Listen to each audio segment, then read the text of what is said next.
Okay. Good evening, everyone. It is Tuesday, February 23rd. We're starting our Cheektowaga Town Board work session. Madam Clerk, I'd like to call the meeting to order, and could we do a roll call, please? Sure. Councilmember Christine. I know she is excused for the work session.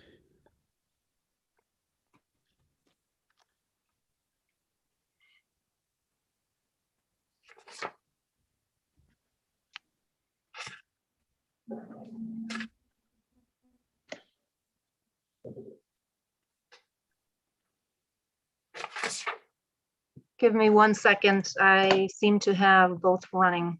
You're not getting feedback at your end, are you? No. Oh. Okay. So we did. So we have Councilmember Adam Zach is absent right now. Yes, Councilmember excused. Linda Hammer. She's running late. Yep.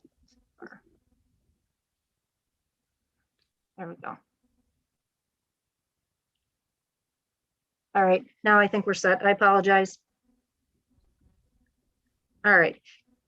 Councilmember Christine Adamczak is absent, correct? Well, excused. Excused? Yeah, I'd rather Okay. use the word excused, not absent, but yeah, I see right on your tally sheet. Okay. Councilmember Linda Hammer. Running late, so just make a note when she joins. Councilmember Gerald Kaminsky. Present. Councilmember Brian Nowak. Present.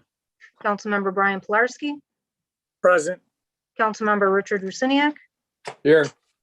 And Supervisor Diane Benchkowski. Here. So right now we have 5 present and we're waiting for Councilmember Hammer. So you'll make a note when she joins us. I will. Okay, so tonight we have our Jill Murphy, our town assessor, and Joe Eminger here from Newton Eminger. They're our assessment company that is doing the residential reassessment project. And they're here tonight to give us an update. So Jill Murphy, you have the floor. Thank you. I'm going to just turn it over to Joe because I know that we're limited for time and he's got a PowerPoint presentation. So he'll get, that way he can get going on it right away. Thank you. Handing it off to you, Joe. Thank you. Joe, you're muted. Yeah, I see that. I didn't know you want me to do the PowerPoint tonight? It's up to you. If you want to just. I got it. I got it. Just let me pull it up here. Or the town board did get, Jill sent it to us. I have it. So we can go through it. Okay. Just let me pull it up here. And let's see here.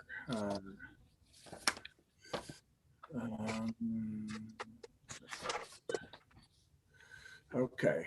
All right. So now I got to get back into the Zoom call and now share my screen. Let me share my screen here. And it's not coming up. Oh, there it is. Okay. All right, everyone. Thank you for allowing me to speak to you tonight on the project. We are winding down. The notices are going to be going out Friday, I believe. So we will move along. And we did this presentation. We did this public presentation last week twice for the public. And we'll go through it right now real quick. How much time do I have? 20 minutes. 20 minutes. You're going to get the real short version then. Yes. The version is about 50 minutes. So I'm going to get the real short Yeah, version. I saw it's pretty thick, so that's how you don't have to go through everything. Yeah, nope. So because we understand the process. We just wanted to know where we are and how things are going. Yeah. Okay. Well, yeah. Let's do that. I don't think you need the PowerPoint quite. No, because we have it. I've looked through it. I'm sure Council members I'll tell you where we are, where we've been. Okay. So we looked at all the parcels. All the parcels have been analyzed. Okay. I'll tell you where the numbers fall. I'll tell you what we told the public in general.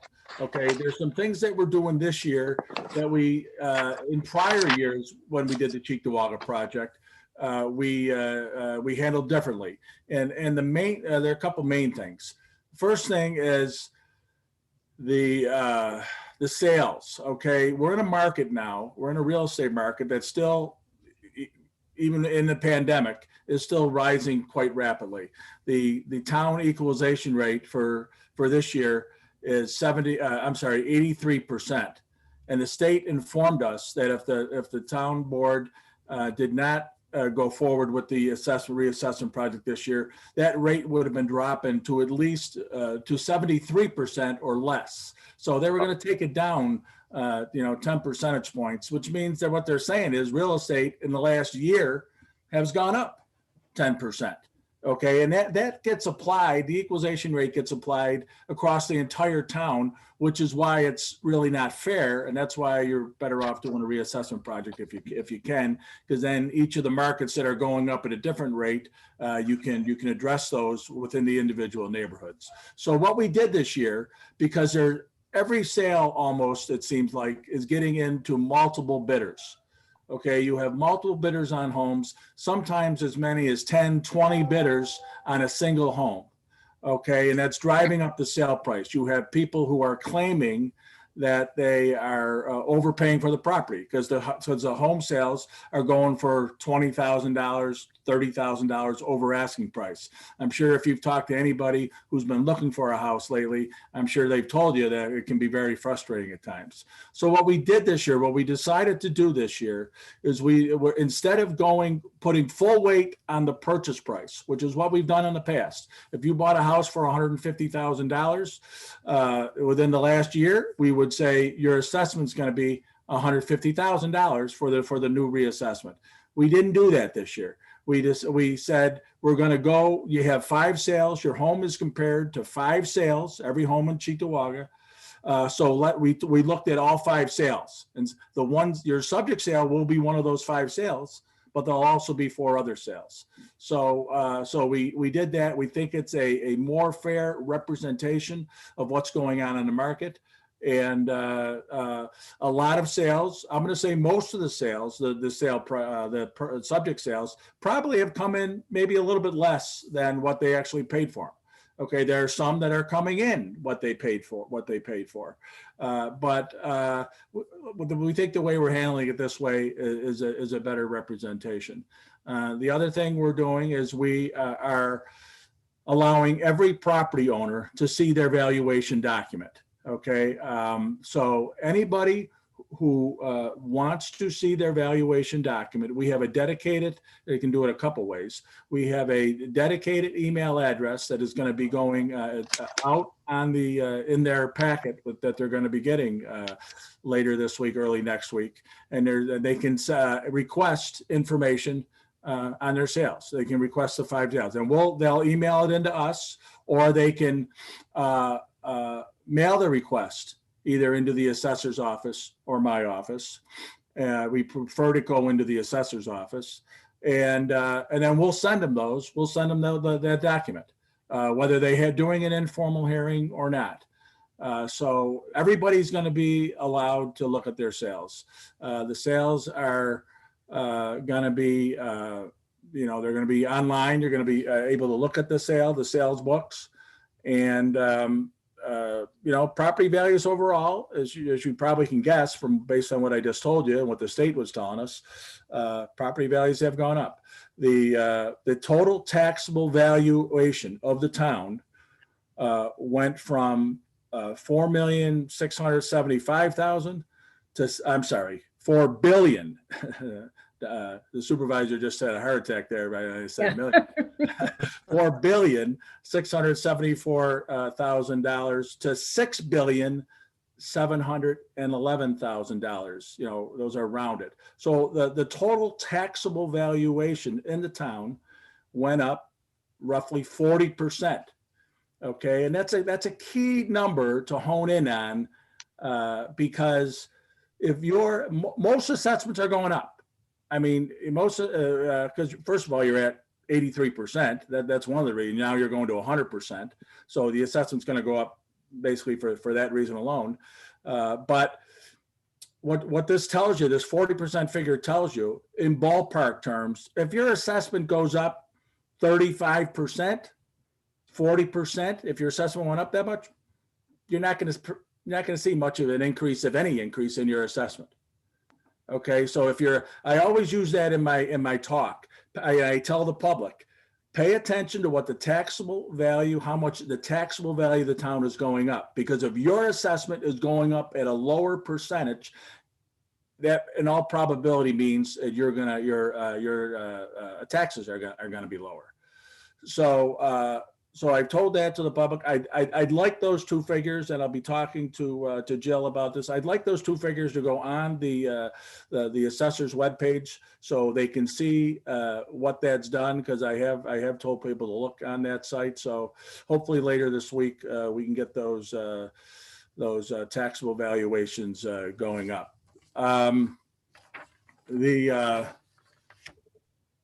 Let's talk about from residential standpoint how percentage wise where the increases are going.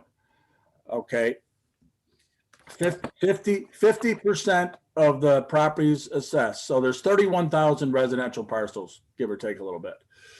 50%, little over 50%, are going to see a 10% decrease or a 10% increase in projected tax dollars. Okay, we don't know what the taxes are going to be because we don't know what the levies are going to be, obviously yet. The school board won't do theirs till May, and you won't do yours till late October, early November. So the projection is 50% will be minus 10% to plus 10% in tax dollars.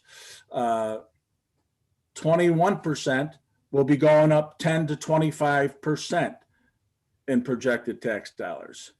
20% will be going up over 25%.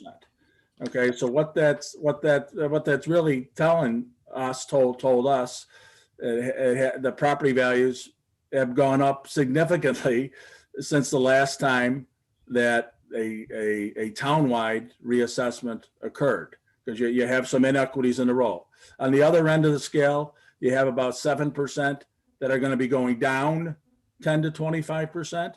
And just a small 1% are going to be going down over 25%.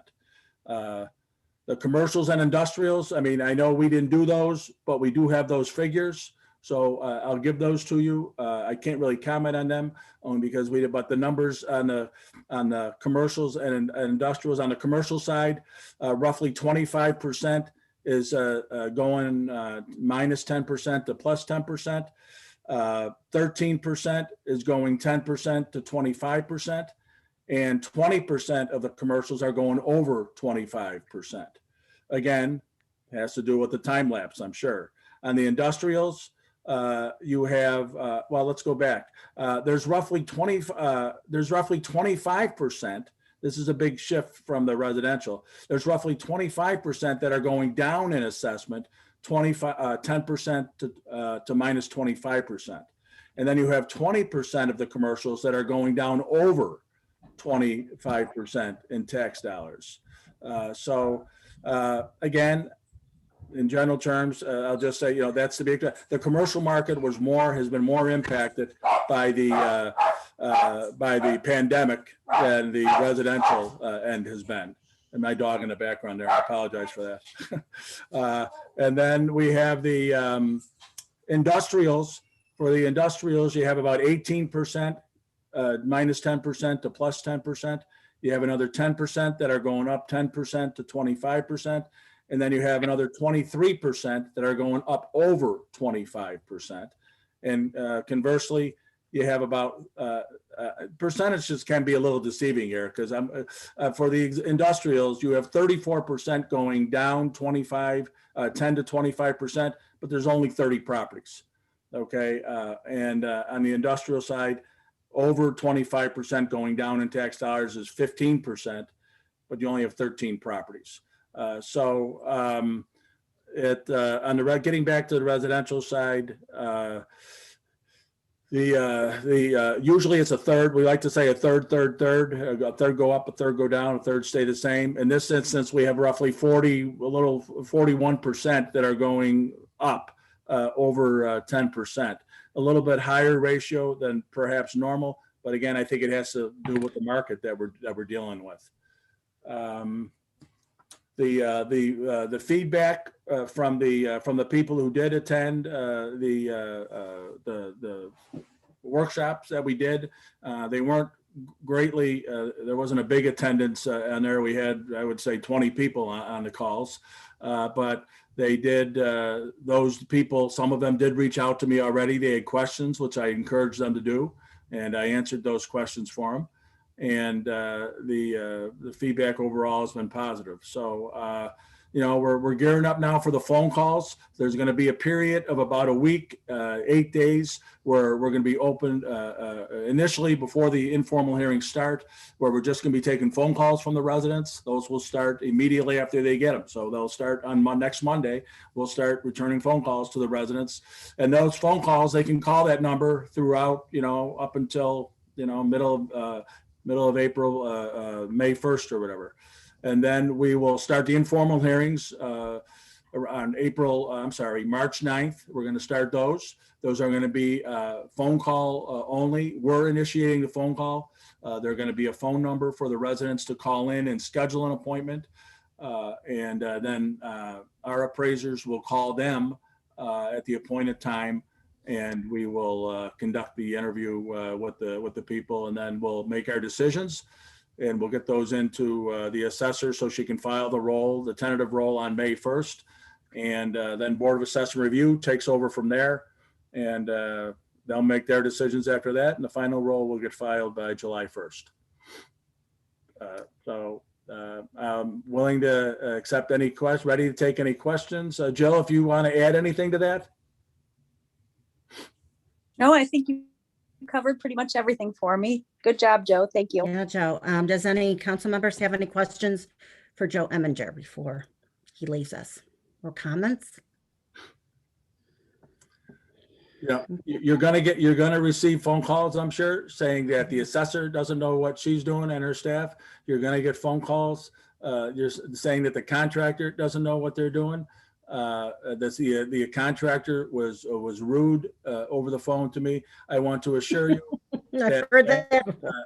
that doesn't take place. We understand that we are a representative of the town and the town board and our capacity here, and we will always treat the residents with respect. We may not agree with them; they may not agree with us, but we always treat them with respect. And we will, if anybody has any issues, if you get, please reach out to me, call me. I'll be happy to talk. Obviously, I'm going to be happy to talk to you, but I'll call those people back. I mean, we're here to help them. We're here as much as we can, and we'll get through this. Joe, I just got a question. With the STAR program, as the valuation goes up, the STAR program goes up with it, right?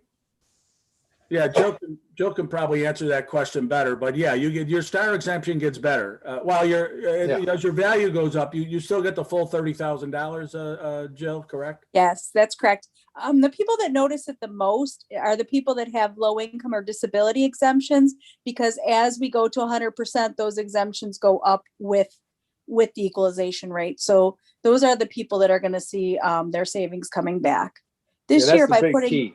Yeah, this year by putting it off, we saw people who hadn't had tax bills now have tax bills because of the exemptions. So we're very happy to get them their full amount of their exemptions. Yeah, the big thing is telling them that when they make the phone calls, we got to throw that in there so that they're comfortable with it. That information helps. Another thing that's really helpful is if they don't panic, because they panic first of all, and people think they're going to lose their houses, and we're doing the whole town. So we're thinking, we're looking at preliminary numbers, and there might be up to a $3 decrease in the tax rate per thousand. So they have to keep those kinds of things in mind too. So we'll do our best to educate them and to talk them off the ledge, but feel free to pass them all our way, and we'll give everybody time. So another thing, they'll just need to be a little patient, because at first everybody calls. Everybody wants to talk to you in the first 5 minutes of getting their notice, and that isn't going to happen. So, but we'll definitely get back to them. I already have a system in place in my office if we get any calls, and how to reach back to these people, make sure they get they get some connection with our office or with Joe's office. That's wonderful. Thank you, Jill and Joe. Just to harp on that real quick, if I may, Supervisor. Sure. The harp on Jill's point that she brought up. Okay, the tax rate, the projected tax rate. Again, it's hypothetical because we're using this year's tax levy because we don't know what next year's tax levy is going to be. And the current assessment, the tax rate town outside village was $9.25 approximately. It's projected to go down to $6.48. So your assessments are going to go up 40%, 50%, but your tax rates are going to come down significantly as well. So as Phil said, people cannot be only, shouldn't be looking only at their assessments. They got to realize, and that's something I harped on in the workshops. The tax rate. The only thing that I guaranteed them is that the tax rate is going to come down significantly because of the reassessment project. I knew that the taxable valuation was going to go up.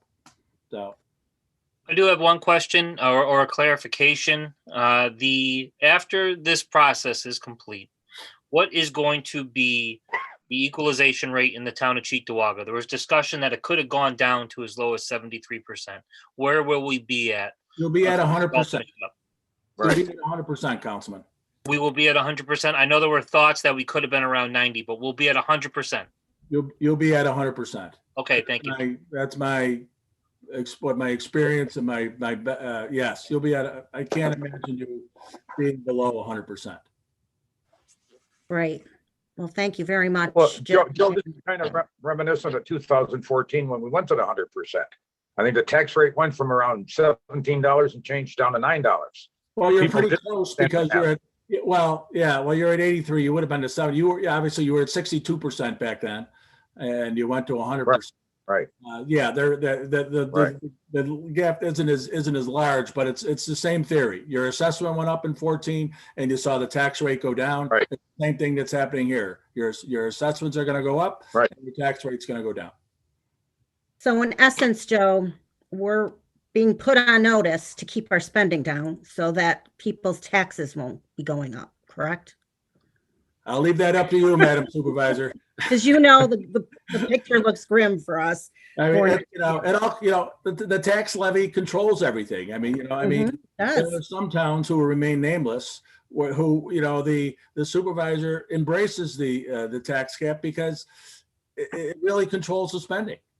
It's going to go up 2% or less. I mean, you can do a super override, which we have never had to do that, but I'm just talking about our revenues are going.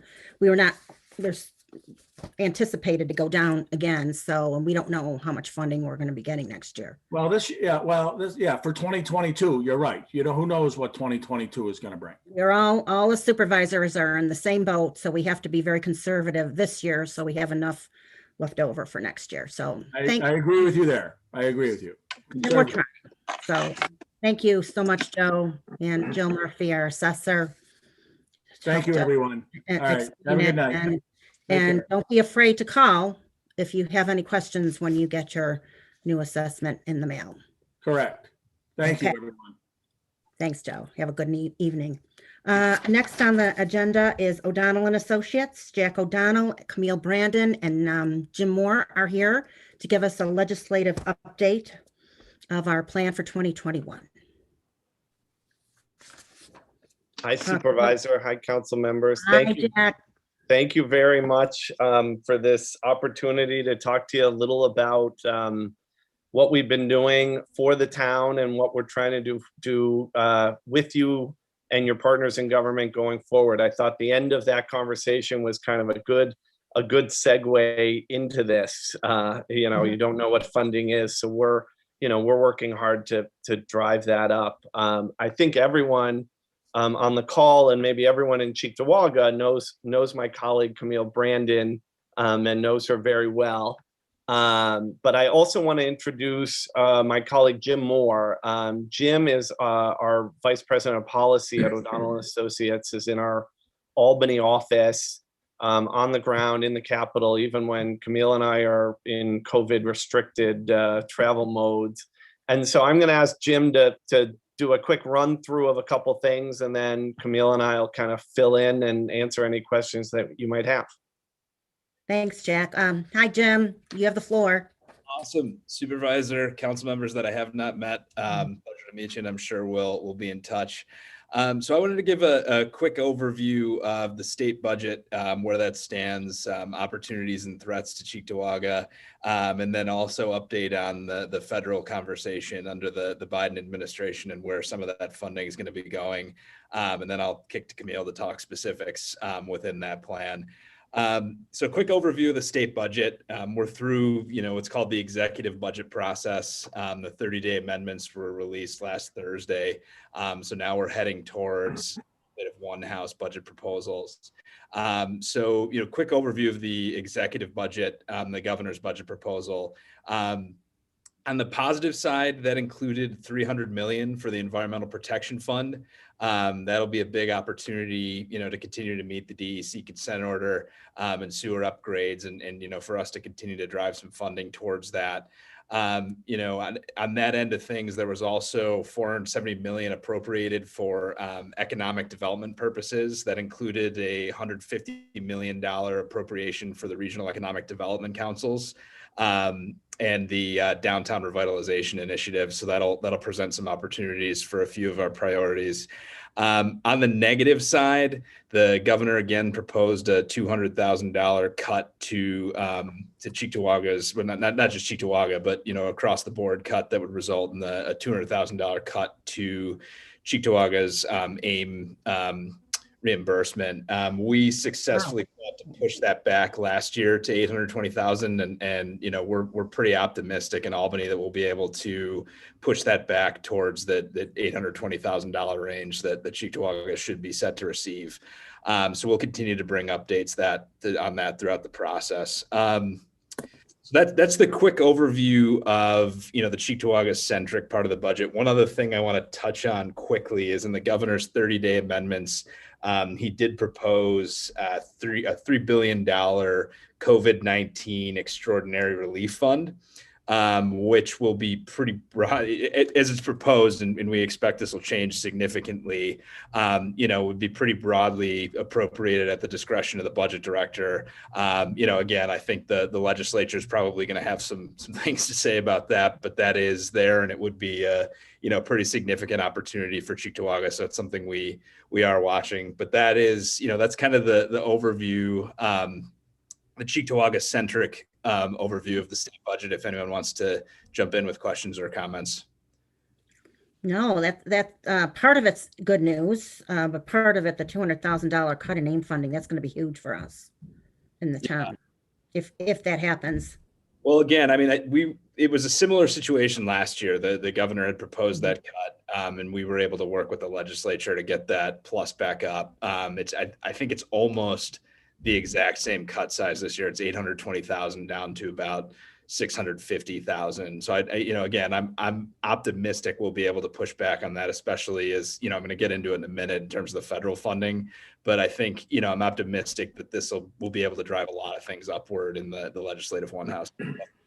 And I think I would just add there, Jim, Supervisor, you remember this fight last year. Again, it's not specific to Cheektowaga, it was statewide. Mm-hmm. And this is something that traditionally the governor does in the budget, right? Not just this particular AIM cut, but to a lot of programs that are really popular with the legislature, the governor likes to cut them out and then make the legislature buy them back, right? So it's a bit of a dance and a bit of a fight, but you've got a strong team representing you in Albany, and the Assembly and Senate have both told us they plan to push back really hard on this. And we expect in both of their one houses that they'll restore this funding. So, we got to do the work, but we're optimistic. Well, that's great. And we have every utmost confidence in you to also be there helping us fight that fight. So thanks, Jack. So anybody have questions for Jim Moore? I have one more part I want to get to on the Okay. side of things. So the state conversation is really going to be influenced on what comes out in the final stimulus package. I'd say we're about 3/4 of the way through developing that through budget reconciliation. House committees have put out their drafts, and then the House Budget Committee has voted on that final proposal. So that's driving forward, and that is optimistic as well. That has substantial state and local aid.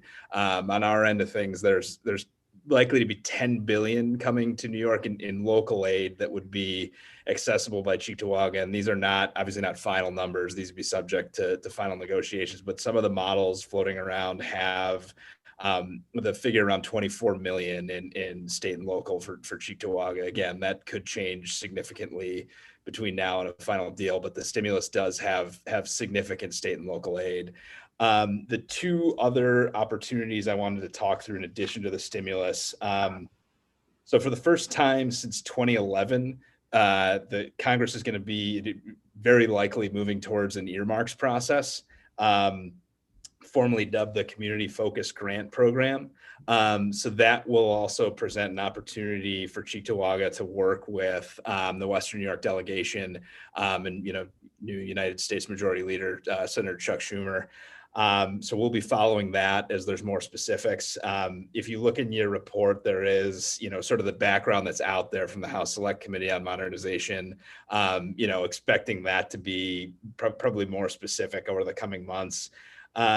Additionally, we're looking at the movement with the new Secretary for Transportation. After stimulus, I think the next big discussion is infrastructure. And I think Cheektowaga is positioned pretty well within that conversation.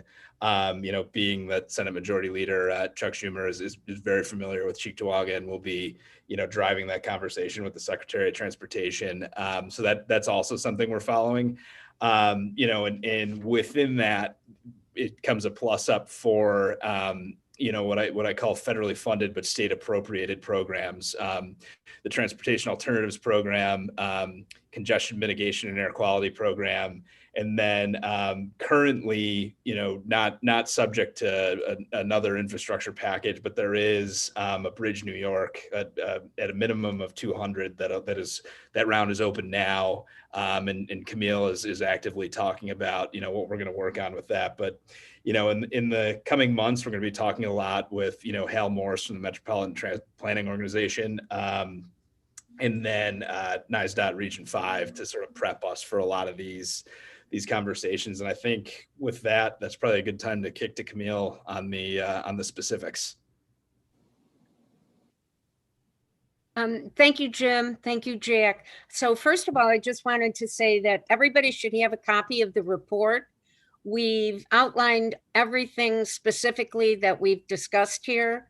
And if you have any questions of any of us after this call, feel free to call us. We're always available to talk at any time. So does anybody have any questions on any of the things that were discussed? Do Camille. I think it was Jim mentioned a dollar figure that was estimated for Cheektowaga. Did I hear $24 million? Is that correct? Yeah, and we could see that Excel spreadsheet around from oversight. Mm-hmm. Again, that's estimated, and that could change before. But we'll circulate that Excel spreadsheet. And I think you guys are right to say to be optimistic about the town getting some sort of aid. We should not hang our hat on $24 million, but that's also a substantial chunk of money. Would you happen to have a sense of how that's going to be given? Will it go through the community development block grants, or is it going to be given to us in a way that we could put to our general fund? Do you know those specifics yet? We'll have more on that. I would assume the former, that it would be through CDBG. Because it doesn't help us though. It doesn't help us through CDBG. It doesn't help the funding gap. Well, and I think it may end up being a mix, right? Where it may be some, maybe some reimbursements for expenditures related to COVID. It may be, something for general fund. It may be some, block grants. And that's part of the discussions that are going on right now in DC. Mm-hmm. But I know, and again, not to, Jim mentioned the majority leader a few times, but, Chuck Schumer cares about Cheektowaga and cares about municipalities. And this fight is true across the state, right? We've heard a lot from the mayor in New York City saying, don't give all my money to New York State or I'll never see it, right? It won't help me with these gaps. And so I know there are a number of people who are working on it to try to make sure, a portion of that money will help you with that funding gap. That would be great. Thank you. Camille, are you ready to continue? I was going to give you some of the funding that we have gotten over the years, but I think due to time constraints, because I know you have executive session right after this, and that's going to take time. We're happy to entertain any more questions you have. And I just wanted to say that we're really honored to serve as your lobbying firm. And we thank you for choosing us. You have many choices. So we're there for you. We work for you and we're there for you. And we're happy to answer questions. We're happy to meet or talk at any time. A couple things I just wanted to, I know things that I have discussed with a lot of the council members. The Cheektowaga Comprehensive Plan, which we presented to the board about 2 weeks ago at the work session, that's in the final stages. And we expect to have a final draft within the next couple weeks that will come to the town board for approval. So again, myself and Brian Culpa will appear before the board if you have any questions on the final document. But as we discussed so many times, that's an important document that we want to make sure that we pass so we can identify funding.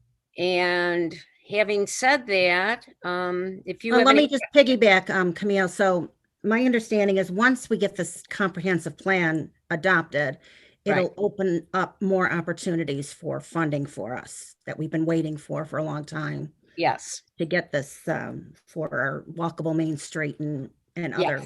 for all the projects that we've been discussing, this opens up the door. Just as the clean energy community designation that we got, the town did a lot of work on that. And we got $250,000. And I think everybody sees all the solar panels that are up in the town and all the charging stations that are over at Alexander Street. And that project was done to make the town a clean energy community and open up all kinds of funding opportunities for clean energy communities and how we can become green. And that's going to help us in all the development that we're trying to do through the comprehensive plan and our walkable Main Street plan. Yeah, I mean, we're still looking to convert our street lights. So if you could look out for funding for that. Right. Okay. We have talked about that in the past, and I know Councilman Nowak has contacted me about that. So I'm happy to get you information we have and continue the conversation going forward. That would be Yeah, great. Camille, that presentation you put out that 2 weeks ago, Mhm. that was awesome. It was Oh, thank you. enlightening. And it just, Thank you. we have just a nice direction to go. It's really Oh, impressive. thank you for saying so. We put a lot of work into that. You guys did a nice job. You and Brian. Yep. Thank you. Nice job. Exactly. We're looking forward to making our town look exactly like that slideshow. Well, I hope so. It's a great goal. So any other questions for anybody, for Camille, Jack O'Donnell, Jim Moore? I mean, what you guys talked about, it takes the doom and gloom away from the direction with the COVID. It puts us in a position, let's look forward at Cheektowaga and see where we can go with it and just keep pushing, not go backwards, get our projects done. We know there's stuff coming and we know you guys can do it. So it just makes you feel better that we got a good team behind us. Thanks. Thank you. I agree. We're in good hands. So Yep. thank you for advocating for the town of Cheektowaga. And I know there's more things to come. Sure are. Supervisor, thank you very much. Like Camille said, we're really honored to do it. Any questions, anytime, we're happy to get on the phone, look up bills, get you information. Thank you. Great. Well, thank you. Thanks, Jack. Nice seeing you. Thank you. Okay. So next on our agenda are the town board resolutions. We do have the two public hearings tonight. The amendment to the 2020 action plan and to sign the payment in lieu of taxes on behalf of the town for the Angela House Fund at 600 Dote Street. So I'm going to hear those tonight. So we'll go through the resolution items. Just stop me if you have any questions or comments about any item, or if a town or a town department head wants to chime in. So the first resolution is for the warrant. The second one will be to approve the 2020 annual action plan after we have the public hearing, and Rachel's on the phone call. We do have to amend the appointment of the Assistant Natural Disaster Services Coordinator. I believe there was some error in the first one we did last meeting, which I don't know what it was. Diane, this is Karen Marchese, and Hi, I just Karen. wanted to add on the resolution regarding our Assistant Natural Disaster Services Coordinator. The first resolution failed to include the fact that it's a competitive position, Oh, okay, that's good. Then we and know. that's what the change is. Okay, thank you. You're welcome. Okay, so we're also, resolution 4 is to call for another public hearing for the Young Development at 6386 Transit Road. So we'll have another one at the March 9th board meeting, because apparently not everybody was notified, so we need to do that. Resolution 5 is to purchase the 2 new and unused 2022 Peterbilt tri-axle dump trucks. Resolution 6 is to approve the purchase of 1 new 2021 Ford F-250 pickup truck. And Karen, do you want to continue on with the personnel items? Yes, resolution 7 is the hiring and termination of part-time and seasonal employees. And as always, if you have any questions, you can ask me. Resolution 8 is youth and recreation hiring. Resolution 9 is the termination of a laborer. And I believe everybody was notified of that. If you have any questions, we can address it in executive session. Resolution 10 is a travel authorization for the police department. It's been a while since we've seen a travel authorization. This travel authorization is authorizing travel to West Seneca for the armorer course being held April 19th and 20th. Let's see, and Sergeants Garrett Slaloticki and Brian Wazalowski have been recommended to attend. The cost to the town shall not exceed $948. And that's all I have this evening. Okay, and because of our new format, we do have quite a few waiver items under the suspension of rules, because in case somebody wasn't on the last board meeting, we changed our work sessions to be 3 hours long rather than the 2 hours. So we started 5 and don't start the regular meeting till 8 p.m. But we also want the resolution submitted from our department heads the Tuesday before the regular meeting. So it gives us time to review these and get questions answered from our department heads ahead of time. So there was a short period of time in trying to get things right on track from the last meeting. So I just wanted to let everybody be aware of that fact. So resolution 1 is to designate the individuals required to file financial disclosure statements. These are all waiver items. Resolution 2 is to authorize the supervisor to execute an agreement with the town of Amherst to connect the restroom concession facility into the Cheektowaga sewer facilities. Resolution 3 is the phase 3 cleaning for the sewer shed number 4. Televising, cleaning, and rehabilitation. It's a notice to bidders. I'm just surprised it's not in the heading, but it should probably say notice to bidders phase 7 of cleaning televising.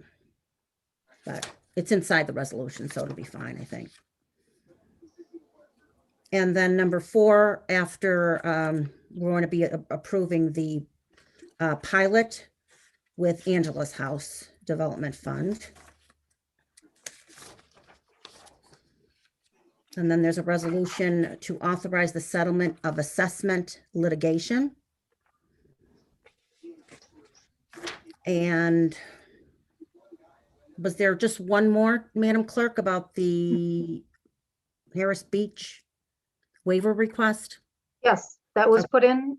That was put in as well. It's resolution 2021-106 to approve Harris Beach waiver request. Okay, so does anybody have any comments, questions on any of those? Can we go back to number 1? I just want some clarification on it for the amended resolution for the financial disclosures. Sure. I see the Veterans Affairs Committee on there, but they're not a policy making or advisory group. So I'm just wondering why they're on there, because I see some kickback. I already know there's going to be kickback from that group saying, I'm not sharing anything with the town. Well, I think all of our They've boards, never I think that was, told now, so that's why I'm just asking. I think we had to add all our boards on. It's not like a position. We had to add the library board, plumbing board, traffic safety commission.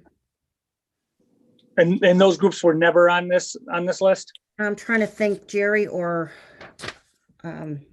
library board was They were previous on the list, I do believe, Brian. one of the lists, but not last year's. And then, No, not last year's. Okay, I'll relay the message to them. and maybe John Dujak can give us a little more insight, or you can call him, because there is some language from the controller's office, and it's general municipal law, I believe, Article 18.